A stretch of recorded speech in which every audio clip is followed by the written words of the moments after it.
এখন পর্যন্ত মনে হচ্ছে সাদেক কাইম হবে আমাদের ভিপি। আমরা চাই ভাই আমাদের ক্যাম্পাসের ভিপি নির্বাচিত হোক এবং আমাদের সকলের শিক্ষার্থীদের যে চাওয়া তার মাধ্যমে বাস্তবায়িত হোক। অনেক মেয়েরাই চায় যে শিবির সমর্থিত যে প্যানেল সবাই না হলেও অন্তত ভিপি যেন সাদেক কাইম ভাইয়া হয়।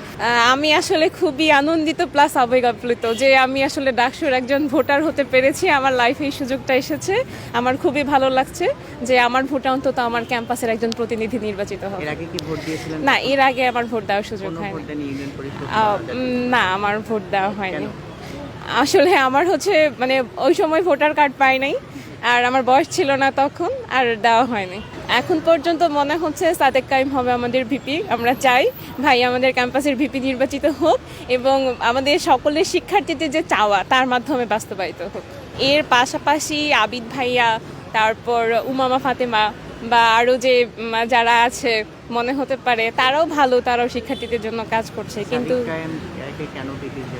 সাদেক কাইম ভাইয়াকে আসলে আমরা যদি ব্যাকগ্রাউন্ড হিস্ট্রি দেখি, প্লাস হচ্ছে তার কার্যকলাপ, প্লাস পরবর্তীতে তাদের বাস্তবায়নযোগ্য ইশতেহারগুলো সবগুলো মিলিয়ে আর কি আমার কাছে মনে হয়েছে যে ভাইয়া ভিপি হলে আমাদের ক্যাম্পাসের জন্য উন্নতি হবে।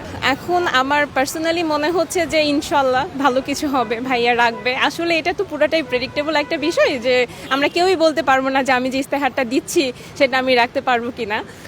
তবে মোটামুটি আমি ধারণা করছি যে পুরোটা না হলে অন্তত 60 to 70% যদি হয় সেটা আমাদের ক্যাম্পাসের জন্য অনেক বড় একটা সহায়তা হবে।